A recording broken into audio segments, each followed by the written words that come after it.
Well, great. It's great to be on today. And Peter, thank you Well, for doing this. And I want to thank our ministers.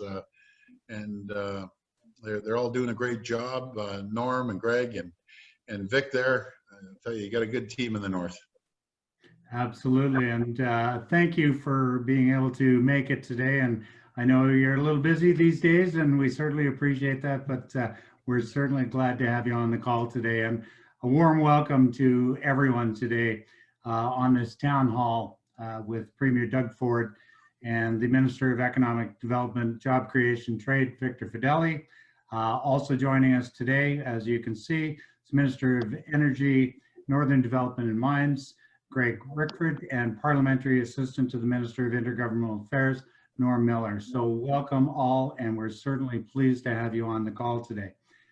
I'm certainly encouraged by the number of Northern Ontario Chamber members that have joined us today on this call, and a shout out to our Northern Chamber Caucus, Debbie Nicholson from Greater Sudbury, Keitha Robson from Timmins, Charlotte Robinson from Thunder Bay, and Rory Ring for Sault Ste. Marie, and also my staff, Patty and Sue, for everything they did to get this arranged for today. We certainly offer special thanks to our sponsors for today's event, and as chambers across the north, we appreciate the support from the following businesses: Canadian National Railway, College Boreal, Commerce Management Group, Cultural Industries Ontario, North Music and Film in Motion, Elwood Robinson Inc., Ideal Optical, Fountain Tire Timmins, Intercity Industrial Supply, Lloyd's Richard Moving and Cartage, Naomi Sayers, Barrister Solicitor, Notary Public, Pine Ridge Services, Professions North, Stingray, Rewind 103.9 and the new Hot 93.5, Technica Mining, and Workforce Inc. For many of you that may not know, many of the Northern Chambers worked collaboratively on a number of projects, programs, and policy to ensure the betterment of our economy in Northern Ontario. From large to small, we have a total of 29 chambers here in the north, supporting a great number of business members as we work through the current crisis. As such, we have named this specific webinar Leadership During the Recovery of the COVID-19 Crisis. And who better than the Honorable Doug Ford, Premier of Ontario, and his colleagues at Queen's Park to attend with us today to speak on the leadership the government has provided to ensure the people of Ontario are safe and moving forward through this pandemic. Now, today we have changed the agenda a bit today as the Premier's hectic schedule has changed, and he will only be able to be with us for the first half of the session. But after that, we will continue with Minister Fedeli for the second portion. And finally, at the end, if time allows, we will have Minister Rickford and Parliamentary Assistant Norm Miller say a few words. Premier Ford, we look forward to your remarks, and the floor is now yours. Well, that's great. Thank you so much, Peter. And I want to thank all the chambers for coming on today and sharing their ideas and views. I have to tell you, in my opinion, I've been in politics 30 some odd years. I've never seen the North get so much love than with the great ministers and my parliamentary assistant. So we have 4 massive ministries, all represented by the people in the North. We'll start off with Ross Romano, and I'm not too sure. I understand Ross was tied up for a little while, but he may be joining later. That takes care of colleges and universities, and nothing's more important than our colleges and universities. Then we have Vic Fedeli, that I always say he's the best salesperson when I'm traveling around the world and around North America. Vic and I are out there selling the North. And then we have my great parliamentary assistant, Norm Miller. He's been around for a long time. He knows the ins and outs. Obviously, his dad was a fabulous premier, and Norm's doing an incredible job in Muskoka Parry Sound area. Then we have Greg Rickford. Greg, you have so many ministries under you. I lose track of some of them, but one is obviously Minister of Energy, which is so important, making sure that we keep the energy costs low. Minister of Indigenous Affairs, and I've always said I have never seen a better Minister of Indigenous Affairs than Greg Rickford. He's connected to the community, he understands the community, and showing them a lot of support. And then Minister of Mining and Forestry is critical for the people of the North. And we're really focusing on making sure that we can accelerate startups, and it's very supportive of communities, the Indigenous community, as we did on Friday. We went up just north of Sudbury with the Prime Minister. The only thing, and I mentioned this to the Prime Minister and Deputy Prime Minister, we got to start cutting the red tape. When I was talking to those folks, and if it wasn't for the Ministry of Natural Resources, John Yakubuski, Jeff York, Minister of Environment, and Greg leading the charge, along with Vic too, that project wouldn't have happened. The owners of the mine told me that, the chiefs told me that, and they, thank goodness we have them pushing the envelope right now. I've never understood, and I'm going to say a political statement. I apologize, if I tick some people off, but it's just the facts. The facts are, throughout the election and throughout the period, everything that we've done for the North, the representatives that represent the North have voted against it, and primarily the NDP. And it's always just boggled my mind how we're pro-forestry, pro-mining, pro-business, and we need, I guess after we've shown what we've done for the North, hopefully we can get some proper representation in Sudbury and Thunder Bay and Timmins and Kapuskasing, and get people that actually represent that area, because I know our four ministers done an incredible job. I call them triple hatters, because they aren't just representing their own area, they're representing Sudbury, as I said the other day, and that goes for Thunder Bay. And excuse me for my ignorance, but I don't even know who the MPPs are up in Sudbury and Thunder Bay, because they aren't speaking up for that region. But I know one thing, our ministers are speaking up and they're actually getting things done. So hopefully next election, there'll be some great candidates and we can elect a stronger voice, because how it works in politics, it doesn't matter if it's the Greens, orange, blue, purple party, whatever it is. If you don't have a loud voice in caucus, really pushing for infrastructure and other areas, your voice isn't as loud unless you have someone elected. So that's my 2-second political statement. I want to thank the people of the North for doing an incredible job throughout this pandemic. Everyone's pitched in, all the essential service folks. We got to give a special thanks to our frontline healthcare workers, our PSWs, our nurses, our docs, the hospital, healthcare in general. They're absolutely incredible. Along with our first responders, the firefighters, paramedics, and police. They're all doing an outstanding job. But most importantly, each and every one of you are doing an incredible job. I look at the numbers every single day, and I'll share the numbers that I have, and they're really, really good numbers. We have just recently one new case reported in North Bay, Parry Sound District.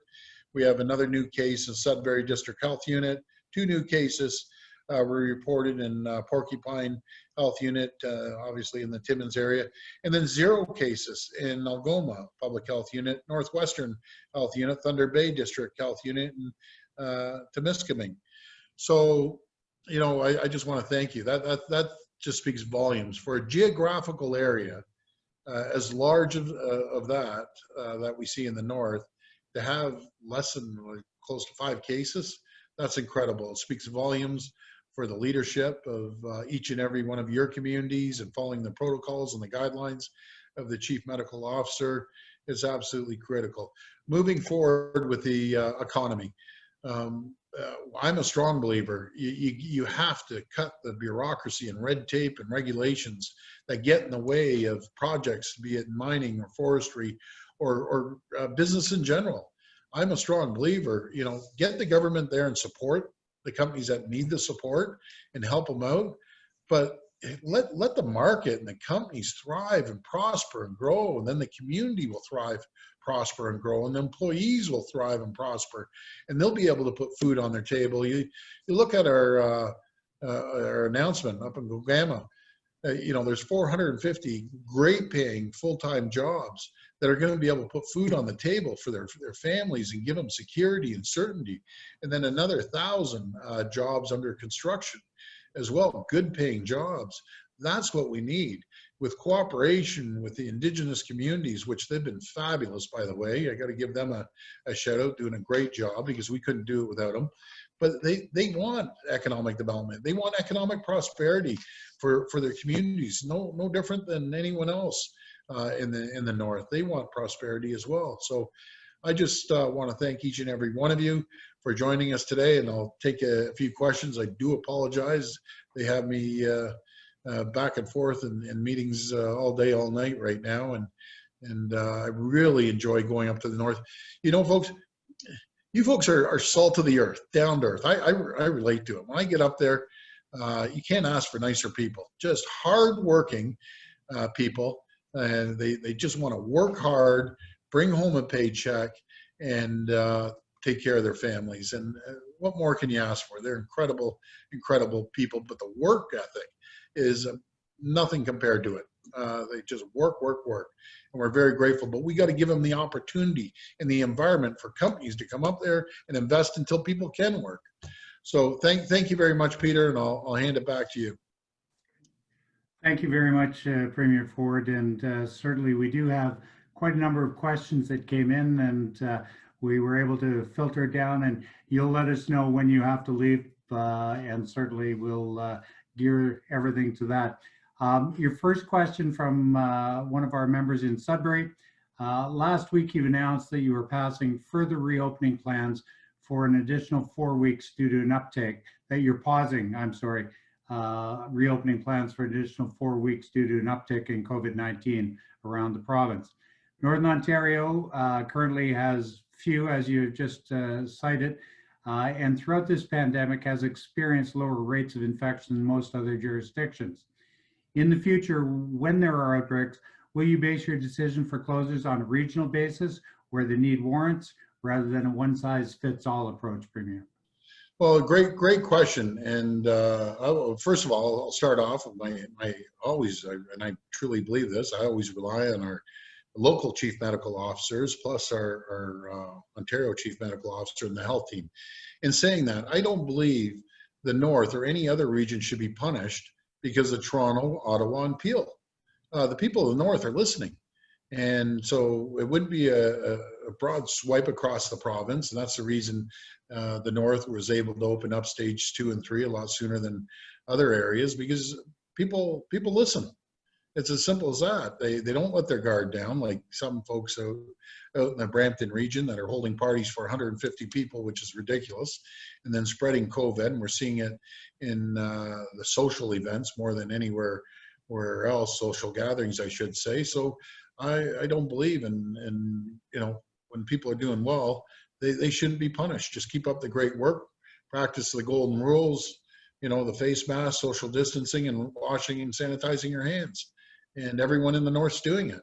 So we're going to look at it regionally, and it shouldn't affect the North. As long as, let me qualify that, if we see a massive spike, your local chief medical officers will be calling me in about 3 seconds saying we have to do something. But outside of that, no, we aren't going to be closing down the North there.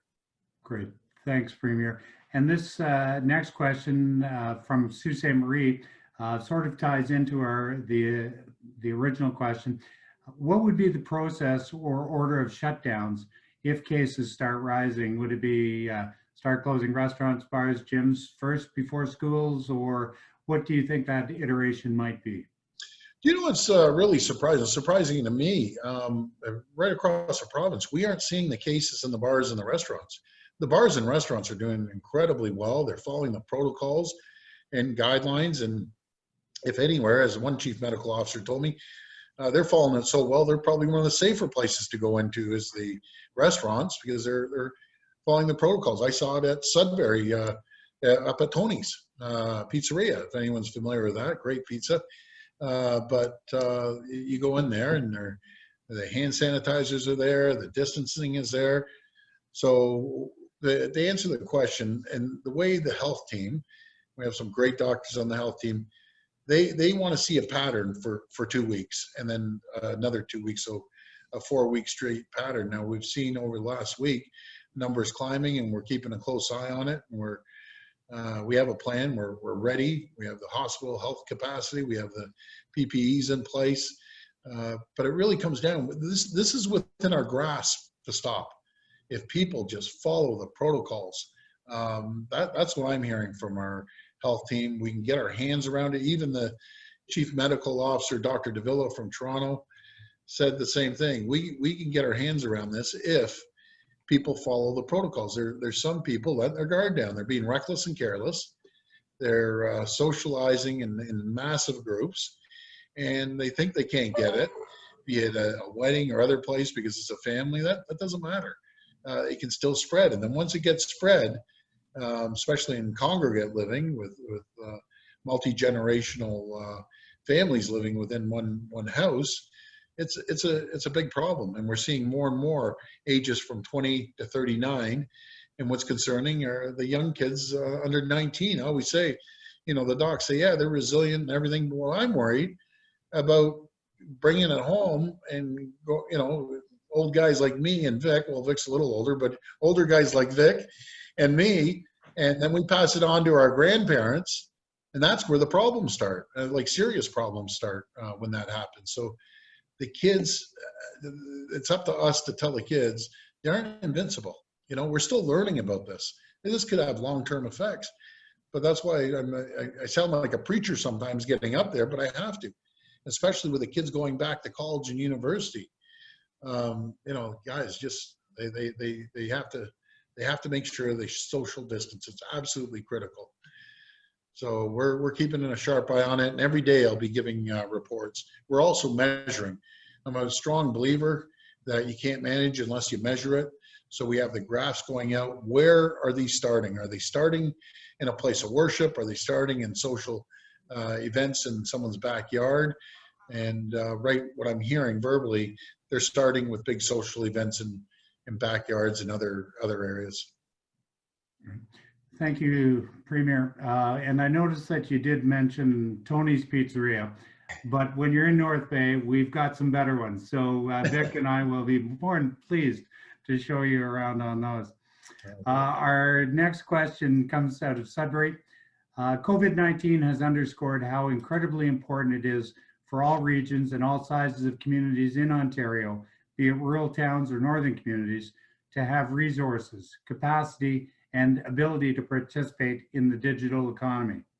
Universal access to high-speed internet and reliable cellular services in these areas are absolutely critical, but we still have work to do to get to this point. What is your government doing to bring expanded services and improved broadband to more communities, especially in Northern Ontario? Peter, thank you for that question, because I'm beating this drum nonstop. And there's no infrastructure project, no trains, no subways, no roads, no bridges are more important to the people of Ontario, especially in rural communities, than broadband. It changes their lives. I have said this when I was up there with the Prime Minister. I haven't said it once to him, said it numerous times.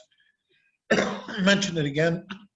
Sorry, to the Deputy Prime Minister, it's absolutely critical. Not to mention, I told him he did promise to make sure he had broadband right across the country. So he has to fulfill that promise. We, as a province, have put $315 million into making sure that broadband was accessible to regions throughout Ontario. But to put a price tag on it, after speaking to the CEO of Rogers and Bell, and it's not a firm number because they guesstimate it until we actually go out there, is anywhere from $10 to $15 billion to do the province. But you don't have to do it all in one shot. We can start immediately and start doing it and getting it cleaned up over a year or 2 year period. But nothing's more credible, not to mention education too. The kids at home that may not be going to school, they need broadband, but we need high speed, internet service. And just imagine, I always say to the people that have broadband or Toronto, just imagine if I went up and I just cut your cable off, bang, you're done, no internet. There'd be riots on the street. But why should the people in the north be punished? You know, it's ridiculous. We're going to move. If we got to do it alone, we'll start moving with public-private partnerships. But we need the feds. There's no region in all of Canada that can do this without the federal support. So I am on the federal government like a dog on a bone. But we aren't gonna stop there. We're going to continue moving forward.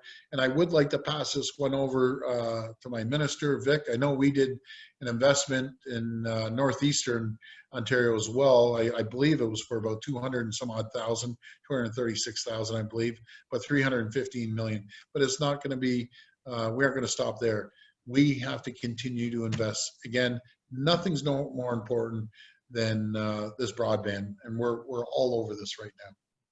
Two things I would add then, Premier, thank you very much. Number one is North Bay, just recently, last week, it was the #1 location for realtors across Ontario. In the top 5, not only in the top 5, but #1. But the first criteria, the #1 question from everybody, whether it's a business or whether it's seniors, what is your broadband capacity? That's what they want to know about the house they're going to buy. Not about, you know, what's the view or how many bathrooms, what's the broadband capacity. So that's really critical that we're just not going to see families. We're not going to see grandparents move up because their grandkids won't come and visit without adequate broadband, and they can't Skype with them. And businesses won't be able to continue. That's why we just added $120 million. It closed about a week or so ago. And I know there are many areas that have applied. Our area, I was really impressed with Mayor Pauline Rochefort. She led the charge, putting everybody together, Mattawa, Bondfield, East Ferris, all the way through Powassan Chisholm, down in Nipissing Township, all together, put one big submission in between 10 and 15 million for their own area. That's what we need from all of these regions. So thank you, Premier, for that continued investment. And we'll be pushing hard in our region for our share of that 120 million of the new announcement.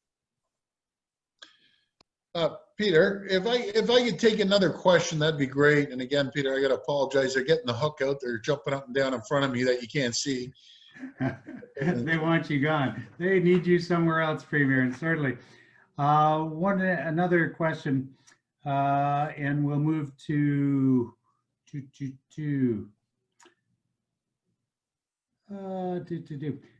Sudbury or Sault Ste. Marie. Moving forward, we recognize the federal and provincial government support to ensure the business and economy remain key in the recovery, and the government will need to continue this support as the recovery. Oh, you went on mute, Peter. You're on mute.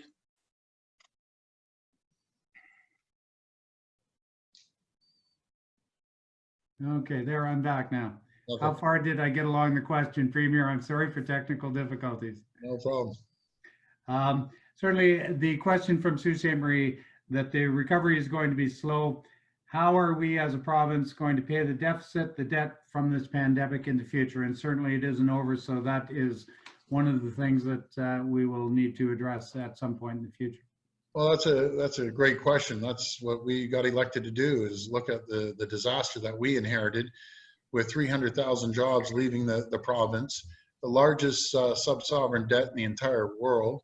And we need to make sure that we create an environment, which we have, and I'm just going to back this up a little bit. So when we got elected, a little over 2 years ago, the first thing that we focus on is making sure the 300,000 jobs that were lost, that we get people back. And the way we do it is create an environment again by cutting the red tape and the regulations and making sure that we have a fair hydro rate until companies can come here and really evolve. Well, the good news is in less than 18 months, through the great work of all our ministers and especially Vic and ECDEV, we're leading North American job creation, economic development as of February of last year until we got hit with this COVID. So 307,000 new jobs in that short period of time. And I always have to say, Peter, it's not the government, it's the people, it's the businesses that make it happen. The government doesn't create jobs. We create the environment and the supports, but it's the true entrepreneurs that create it. How we're going to start paying this debt down is through growth. After we created those new jobs, there was 307,000 more people paying taxes, thousands of more businesses, paying more taxes. We had an additional $3 billion of revenues coming into the Queen's Park coffers per se, and that's what we need to do. You don't create a real economic boost by taxing people. You put less money in people's pockets, they aren't going to go and buy the refrigerator, do their Home Depot shopping or whatever. They're going to hold on to their money. And companies, if you start taxing the pants off companies, guess what? They're going to have two choices. They're either going to move south down to Ohio, Michigan, New York State, as 300,000 people lost their jobs before our administration. We have to give incentives to companies to, again, reinvest into their people, into their businesses, and they do it. I know from a business owner, every single, my dad, we started in 1962, and his philosophy is everyone's going to take a modest salary, and every single penny is going back into the company to reinvest into equipment, into people, into buildings. And I think the vast majority of companies are doing that. A lot of companies right now are holding on by their fingernails, and it doesn't matter if it's small businesses or large or medium businesses. But when we went into office, one of the first areas, and I'll let Vic jump on right after I do, is we reduced WSIB premiums by close to $2 billion. I always say that's like a tax cut for a company. We reduced small business taxes by 8.75%. And the Minister of Energy, Greg Rickford, will talk about the hydro rates. And we were able to cancel $790 million of wind turbines. I call it the green energy scam. There's never been a larger transfer of wealth ever in this country from the previous government, from the political insiders, from the ratepayers that made not just millions, tens of millions, hundreds of millions of dollars that drove up the hydro cost. And it was a terrible, terrible plan that hurt our economy, and all the political insiders made off like bank robbers, tens and hundreds of millions of dollars, which is totally unacceptable. But I just get a little excited when we talk about that area. But I'm going to first pass it to Vic, and then over to Greg about energy and all the great things that we're doing to support small businesses as well. Thank you, Premier. Thanks, Premier, and thanks, Peter. The Premier hit the nail right on the head. When we first got elected, we looked at what we need to do, and cutting red tape was going to be the one thing that we needed to continue to do, which we're still doing to this moment. But we reduced the cost of doing business by more than $5 billion in that first year, $5.4 billion the next year. And that's what the Premier is talking about, creating this environment that businesses want to succeed. So reducing the cost of business, that's more than $5 billion every year going forward now. And that's why all of these things that we put in place, they're still there today. Those fundamentals are still in place. Yes, COVID has halted the worldwide economy, but all of those fundamentals are still in place in Ontario. And that's the tool that we're using to bring businesses back. Thank you. Minister Rickford?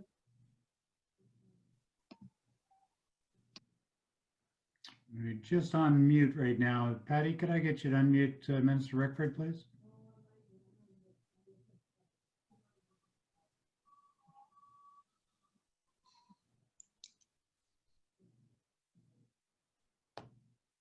Minister, we're getting technical assistance.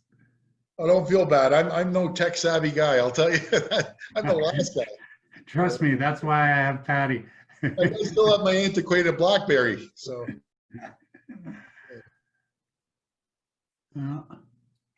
I guess we're not able to get Mr. Rickford off. You're still, there you are. You're back on. Can you hear me? Now we can hear you. Thanks, Mr. Rickford. Thank you. I'm using somebody else's computer here. My iPad is in the technological workshop. Thank you for that, Premier, and thank you, Vic. As the Premier alluded to, we've taken a number of steps since being elected to fundamentally overhaul and fix, for lack of a better word, the structural elements of an energy system that had driven more than 300,000 people in manufacturing out of this province. On a couple of important fronts, and the Premier's already mentioned perhaps the most important, and that was to Green Energy Act to deconstruct it and completely and bring to an end the unfit program, I like to call it, where an over-reliance on solar and wind were driving the costs of our energy system to the tune of 25% a year, but only providing 7% of the energy source. Contrast that with two other important features. One, that nuclear supplies more than 60% of Ontario's energy and only 25% of its costs.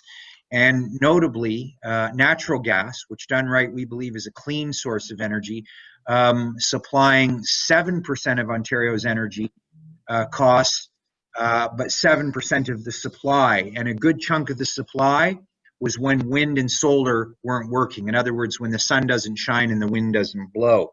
So that was an important step moving forward. We also cleaned up the culture, the expectations from the C-suite across hydro and utility companies around companies that Ontario had a stake in, either by virtue of shareholder or owned outright in the case of OPG. In the context of COVID, obviously, we were very aggressive. Within the rate protection program, we moved quickly to ensure that a new workforce during COVID, and particularly moving forward, would get some immediate relief during the harshest of times in stage one. That included small businesses and farmers. It was very much appreciated. And then we fixed that cost at an affordable rate for a determined period until November 1st, at which point in time I'll be introducing a comprehensive energy plan moving forward. We also did what I like to call a GA smoothing, global adjustment smoothing. I know there's nothing smooth about the global adjustment and its cost to our system, but again, another structural defect created by the previous government. And we have supported medium and large electricity customers by deferring a portion of the global adjustment over the next 3 months, again, until we come out with a comprehensive energy plan for longer term relief. Perhaps, and finally, the most significant piece we did was to stop the what we call chasing the peak for forestry, mining, and other major sectoral employers who many times during the summer would have to shut down their operations for up to 40 days. We have the documentation to support that. To avoid the peak, we've eliminated that. And boy, what a relief this has been, especially for our mining and forest sector. I'm thinking of Mr. Irving, who produces a number of pulp or tissue related products right here in beautiful Toronto, more specifically North Toronto. He would have to shut down 30 days of the year. He was in tears when I told him that that was no longer going to be the case. DeFasco in Hamilton saved $40 million this summer, and people kept their jobs through some of the most difficult times we've known perhaps in a couple generations. So those are just a few of the things. I've obviously got my work cut out for me here, working with caucus and cabinet on a plan for a comprehensive energy package that we hope will continue to provide relief, mitigate or manage the damage the previous government has done to the rate protection program, and come out with something that job creators, small, medium, and large size businesses can count on moving forward. I'm happy to take any questions on that later, but the Premier's time is precious, and I'm here for the duration. So please feel free to defer those questions till then. Thank you, Premier. Yeah, Thanks very much, Mr. Rickford. And Premier, I know you do have to get going. I understand those hooks are out for you. Are there any closing comments before you have to get off? Well, Peter, again, thank you so much. And Peter and all the listeners, from the bottom of my heart, I want to thank each and every one of you for doing an incredible job. That's the reason we're leading North America in the lowest cases out of any large region. And it's because of each and every one of you. It's all the frontline healthcare workers and everyone pitching in, and the seniors groups that are making masks, delivering meals. I am so grateful, and I've never been so proud to be Premier of the greatest region anywhere in the world to live, right here in Ontario. I just want to wish everyone all the best, and God bless you and your families. Thank you. Thank you so much, everyone. Thank Appreciate it. you. Thank you so much, Premier Ford, for taking the time with our Northern colleagues today. And we're pleased to recognize the importance of Northern Ontario to the economy of Ontario. We're now going to move on to the Minister of Economic Job Creation and Trade, the Honorable Vic Fedeli, for a few remarks. Welcome, my friend. Thank you, Peter. Happy birthday, buddy. Sorry I'm not home. How well do you know Vic? You just said a few words in Vic Fedeli in the same sentence. Well, That's a good point. you don't want to know how well we know each other. We played hockey together. We did. Peter and I served on the city council together as mayor and deputy mayor, and we've had a great life together too, as great friends. And I want to say thanks to the Premier. It was very insightful Q&A, and to everybody, all the 500 or so that are on this Zoom. It's great to be with everybody today. I want to thank the North Bay Chamber and Peter and Patty for hosting, as well as the chambers from Timmins and the Sioux and Sudbury and Thunder Bay and everyone in between. And of course, to all of the people who are on this call from the North, we're very, very grateful. Your business, Northern businesses, very, very, very important driver of our province's economy. And that's why our government is so grateful for this opportunity, not only for you to hear from us, but for us to hear from you. We need you to tell us what your businesses need to speed up the economic recovery. That's very important to us. Our government's been taking every opportunity we can to engage with business owners, frontline workers directly. Earlier this month, it was a real pleasure to meet with Gowrie down at the Circle K on Trout Lake Road. She's an essential worker. We were celebrating the convenience store week, and she told me all about the businesses, their really unique challenges during these unprecedented times. And it's really that direct feedback that helps us deliver the support that businesses need the most. You just heard firsthand, Premier Ford is committed to doing everything in our government's power to overcome COVID-19 crisis and all the challenges that it's presented to all of your business. And that is why we're delivering up to $30 billion in emergency funding to support our frontline healthcare system, to provide relief to families and businesses, and to make sure that municipalities can respond to these urgent priorities. Part of that support, up to $4 billion, is going to municipalities across the province. And we really have to, I'm going to say this now, we really have to thank Premier Ford for that. He's a bit modest about this one, but he really pushed hard with the Prime Minister to increase that volume of money from the feds to the provinces. And I got to tell you, single-handedly increased the Canadian all of the provincial resources from the feds by several $1 billion. I want you to know that. It's all part of that Safe Restart program. So by that, we're making sure that municipalities have the resources they need to deliver critical public services safely during the pandemic, and that includes public transit and shelters. Thanks to everyone's hard work, the 14 million people throughout Ontario that made a lot of sacrifices. All of Ontario, as you know, entered stage 3. We in the North a little earlier. Employment in August increased by about 140,000. That's the third straight month of increase in the province.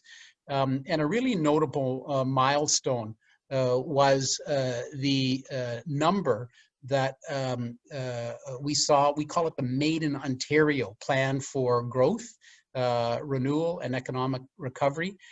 We saw July, 151,000 jobs were increased. June was about 380,000, including 66,200 just in the manufacturing sector. But, you know, we've stabilized, but we really need to keep going. So working together, we can rebuild our economy, and we need to ensure that no industry and no region is left behind. Earlier this year, we called an Ontario business community to help us fight against COVID-19 through what we call the Ontario Together portal. And I got to say, the business community, including right across Northern Ontario, came through with supplies, innovation, ideas, all to help our frontline workers and our vulnerable families in Ontario. We launched the Ontario Together Fund. That's a $50 million fund to help some of the most viable in-demand proposals get off the ground quickly. So far, we funded 12 companies and 2 organizations, and I'm really pleased to say of those 12 companies, one was Metric Aid in North Bay, $149,200, and that helps develop a made in Ontario physician scheduling technology. And another was most recently announced the $294,000 at the New Ontario Brewing Company. And they've shifted production to hand sanitizer, but it's not just, you know, from beer to hand sanitizer. Yes, they still make their beer, but they distill the alcohol now. I was really impressed with the explosive-proof room and all of the facilities that they built. Just recently, the Premier and I also were at Safe Smart Science, 3S, we call it, and that's a $2 million investment in Bracebridge. And that helps them increase this production of a really unique mask. It's a lighter, breathable, see-through mask. And I got to tell you, it's one of the most comfortable masks that you can wear. And that was developed in Bracebridge and is being manufactured there now. So I'll end with a few more thoughts about, and Greg, you were right, just a few short words. Northern Ontario businesses, incredibly resilient. We've seen that. There's just no doubt in our mind that we're going to come out of this stronger than ever before. We're going to keep doing our part with those investments in the Ontario Together Fund. But we've also got Minister Rickford's Northern Ontario Heritage Fund Corporation, and they continue to invest in Northern companies. Just a couple of weeks ago, we were in North Bay. $5 million went to Norgalv. That's a new company that will be a steel galvanizing plant in North Bay. They're set to open in the fall. The building is beautiful and going to be an exciting new addition to the Northern Ontario mining sector. Almost 850,000 to Thunder Bay-based companies, Radialis Medical and Region Med. They're driving innovation in the life sciences sector, creating new jobs. $185,400 to the OC Hair Bath and Body Company in the Sioux to help expand their production of products for consumers and hospitals, and that includes soap and hand sanitizer. And $2.3 million to support 7 broadband projects in rural and Indigenous communities across Northern Ontario. So we're going to continue to make these strategic investments in Northern transit infrastructure to make sure people can get to and from work safely. We recently announced investments in Temiskaming Shores, Coleman Township, here in North Bay, and all through the north, as a matter of fact. This spring, we introduced 2 new inter-community bus routes. This is one that Minister Rickford pushed very hard for, and this goes from White River to Thunder Bay and another from Thunder Bay to Winnipeg. These routes make it easier for people in Northwestern Ontario to access jobs, hospitals, other essential services. As you can see, we continue to focus on all of these sectors, and another one is the forestry sector, which supports almost 150,000 direct and indirect jobs, with most of them in Northern Ontario.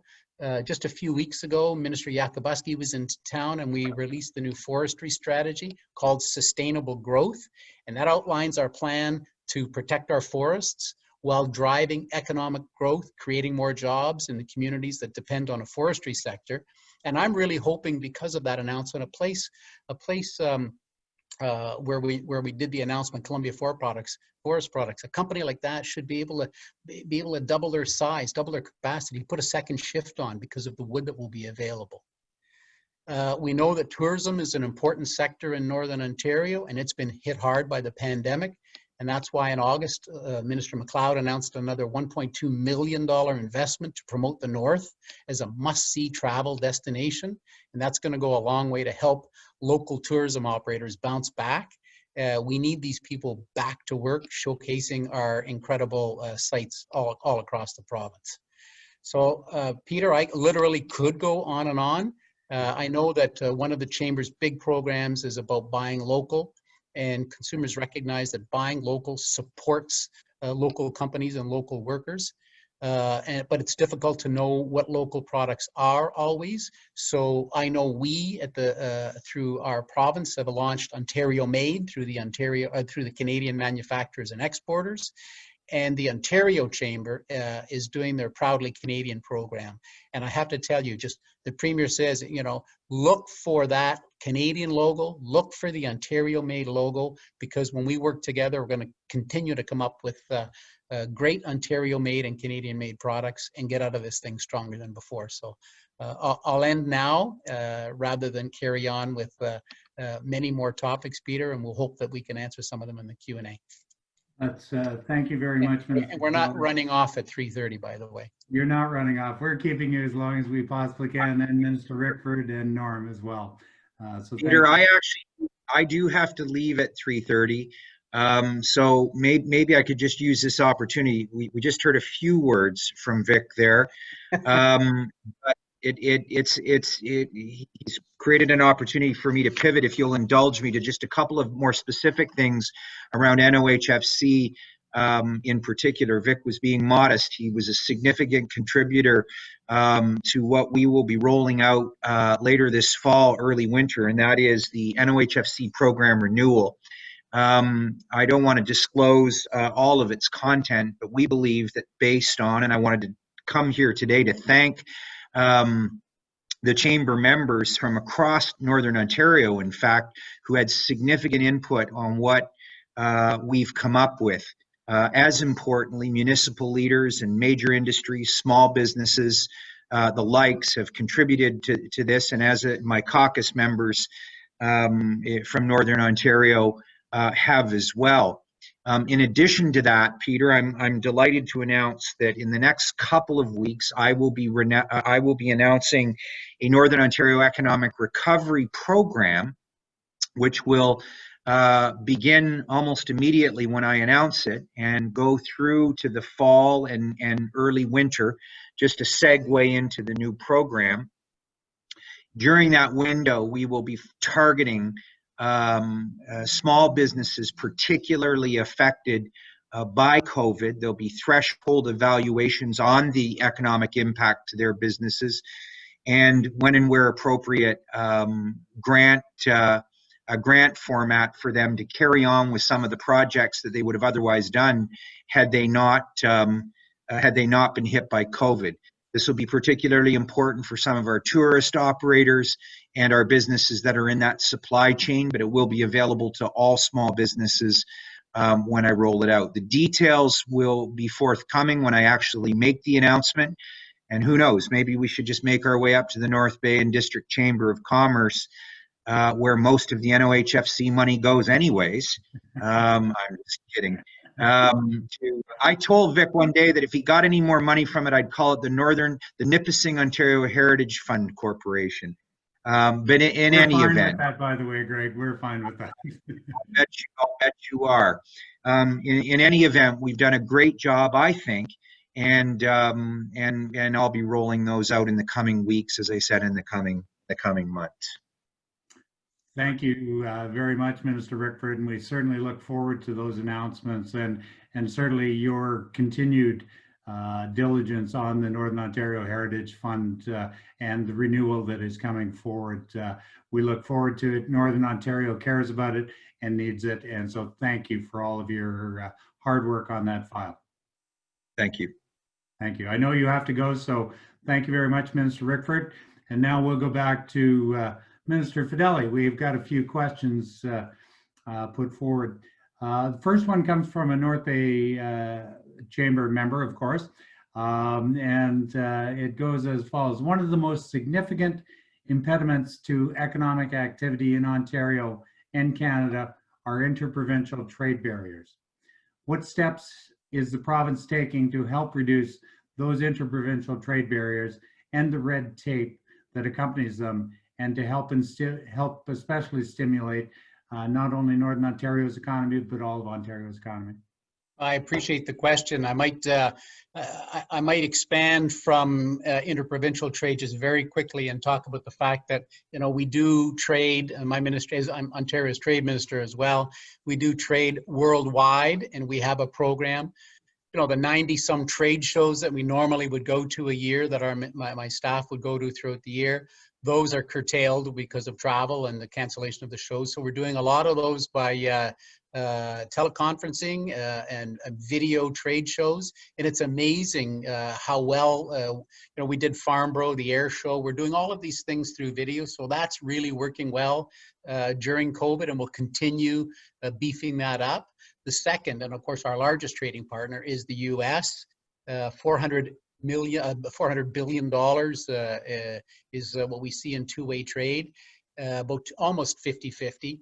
We're really battling, and this is not a political statement, that we're really battling with the US over Buy America right now. We have a free trade agreement, but Bob Lighthizer seems to think it's a managed trade agreement, which he always wanted and didn't get. That's why we're seeing aluminum tariffs right now. We just battled the softwood lumber and won, as expected. So we continue to see this Buy America as a threat. And so the Premier and I were in Texas and Washington just days before the COVID outbreak, where we were working on some bilateral trade agreements between Ontario and various states, so that we can work there on infrastructure programs and they can work here. So that's our international, that's our US, and that brings us to your question of interprovincial trade.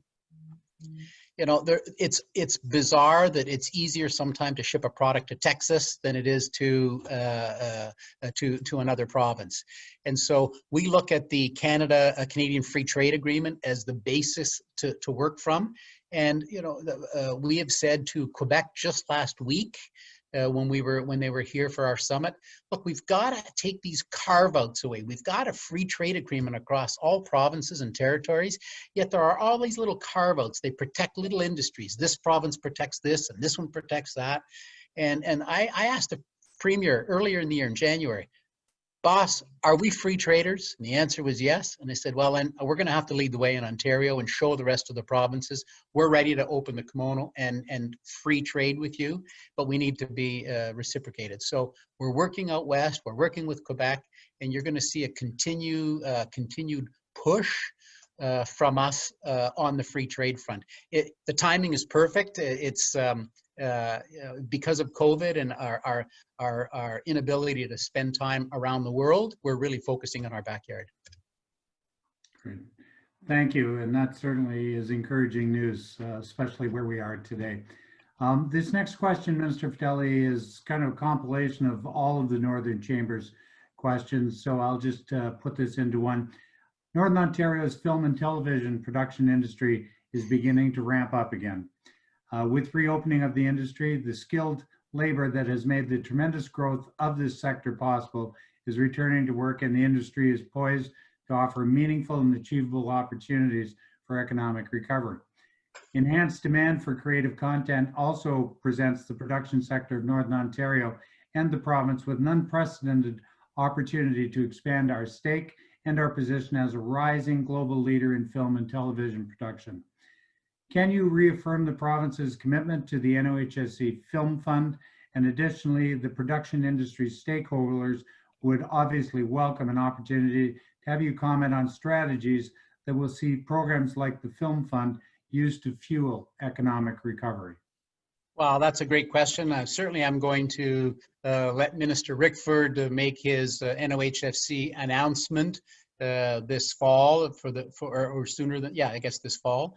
But I can tell you it is an extremely important component. I just wrote myself a note to make sure that I shared it with you. You know, when I was in North Bay last Friday, we made a $5.5 million announcement from NOHFC for 4 Northern and film and TV productions. And at that news conference, one of the producers there told the media, that just last year alone, this is one company, spent $750,000 in hotels in North Bay.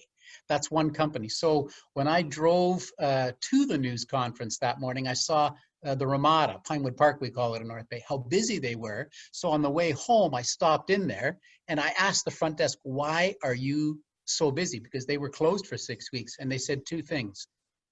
one of the paving companies that's in town that won one of the big contracts where we're spending tens of millions of dollars on bridges and roads and infrastructure in our area. And the other, the film sector's back, she said. And that's it. They opened up the hotel because the film sector came back to North Bay and Northern Ontario. So, we're going to use NOHFC strategically over the next few months to make sure that northern businesses have access to all of the recovery funds available. But the film sector, when you build that base, when you have these employees that started training years ago, Peter, when we were on council together, years ago, they started training and they grew, and now they're in management, they're directors, they're producers. We've got people coming in, they're carpenters, makeup, companies that rent lights, companies that rent costumes, companies that do post-production. Canadore College with multi-million-dollar Dolby post-production facility. We are really poised. So take that and take the other, and then I'll end here. Take the other side of it, where there's filming in Romania and these other places. They're not going anymore. The A, because of COVID right now, but B, even post-COVID, they've learned now that we've got everything they need in Northern Ontario, and they can save a fortune by filming in the north. So, all of those together, Peter, continue to say, we're open for business, and we're certainly open for business in film. Awfully good to hear. The next question comes from Sault Ste. Marie Chamber member. All of us have seen how COVID has affected our supply chain and as it relates to food supply, pharmaceuticals, and even ordinary products off the shelf. Regionalization of supply chains is a huge economic opportunity, we feel. Might the province consider programs that assist companies to create, expand, or repatriate production of products that are currently not manufactured here at home in Ontario? Okay. What I want to say, Peter, first is we're going to lead by example. So when you think about COVID hitting and all of a sudden we couldn't get our hands on personal protective equipment, we couldn't get our hands on some pharmaceuticals, and the Premier said, that's it. Never again will Ontario be caught without the products that we need, especially these emergency products. So we put $50 million into the Ontario Together Fund. And now we see companies right across Ontario, including in the north, many in the north, making sanitizer, making wipes, making masks, making N95 masks, certainly making face shields, and making ventilators. We have everything except the rubber gloves, which the rubber in Malaysia is going to continue to, we're going to continue to work on, but virtually everything now, we make every single thing in Ontario that we need for PPE. So let's take that example and expand it now. The Premier also said, there's no reason in the world. We got complacent in Ontario. We let others make the products for us while we were busy in other fields, growing other sectors. But he has said the same thing for pharmaceuticals, and so we've been talking to all of the big pharma and asking them, what would it take for you to add 500,000 square feet to your facility? And this is something that we're working on. That's our sort of next phase. Life sciences, advanced manufacturing, ICT. There's no reason in the world. We are the manufacturing powerhouse. There's no reason in the world why we can't be making everything that we need right here in Ontario. And that's a real goal of the Premier. And so that's part of why we launched our Ontario Made. So you can now see and start looking for those logos. Proudly Canadian that the Chamber is doing, Ontario Made that the Canadian manufacturers and exporters are doing. Look for those. I'll end by saying the Premier's example is you're at a hardware store, you're buying a barbecue. You're looking at the Weber barbecue made in Chicago, and you're looking at the Napoleon barbecue made in Barrie. All things being equal, pick up the Ontario Made product. That's the message from the Premier. Let's make sure our friends and our neighbors have jobs. So keep looking for that Ontario Made logo. Thank you very much, Minister, for those comments. And that shop local, as we've just come through Canada United phase, and those are the people that certainly coach our hockey teams, support all those various charitable hockey teams, all of these. So thank you. That's a great message to hear out. Now, I know that's going to wrap up most of our question and answer. We're running a little bit late on that, but I want to take the opportunity certainly to thank you, Minister Fedeli, and wanted to put this out to Parliamentary Assistant Norm Miller. If there's any comments, we'd love you to have the opportunity to also, seeing that everybody else has spoken except for you. So Norm, take it away. Thanks for that. And I was looking to interject, but Vic was doing such a great job that hitting all the points. So I felt it unnecessary, whether it was talking about Made in Ontario and the investment that was just made in our riding to create face masks, these smart face masks that are 8 degrees cooler and monitor body temperature and send it to your phone. I was looking at the chat line. I noticed there was a comment about promoting for it to be safer to get out and support local businesses and buy things and be seen around the community. And I would note that our Minister of Heritage, Sport, Tourism and Culture Industry has been traveling the province, and that's really a big part of the reason she's doing that, is to show that it's safe to support your local businesses. And we started out this morning with a tourism call, and it sounds like there's certainly challenges with transportation, internet, flights and passenger rail, that kind of thing, but that the touring public is doing really well. And I see, I know that's where my brother went for his holiday this summer. He spent 2.5 weeks up along the coast of Lake Superior. And I certainly see opportunities coming up with all these folks that won't be going to Florida and might think that they want to get back into some winter stuff, that snowmobiling could be, with the right conditions, the best year ever coming up this year. I think that the Minister has done a great job, and the Premier is so supportive. And another topic you were talking about was the inter-provincial trade barriers. I mean, just the Premier certainly showing leadership on that. He just met with the Premier of Quebec last week, and that was one of the main topics, was how do we reduce these inter-provincial barriers. And I know all the individual ministers have been charged with speaking to their counterparts to try to reduce barriers, and it's an ongoing priority of the government. Anyway, thanks. It was great to be able to listen in on all the questions and comments, and to learn a little more about concerns around the North. Peter, this is the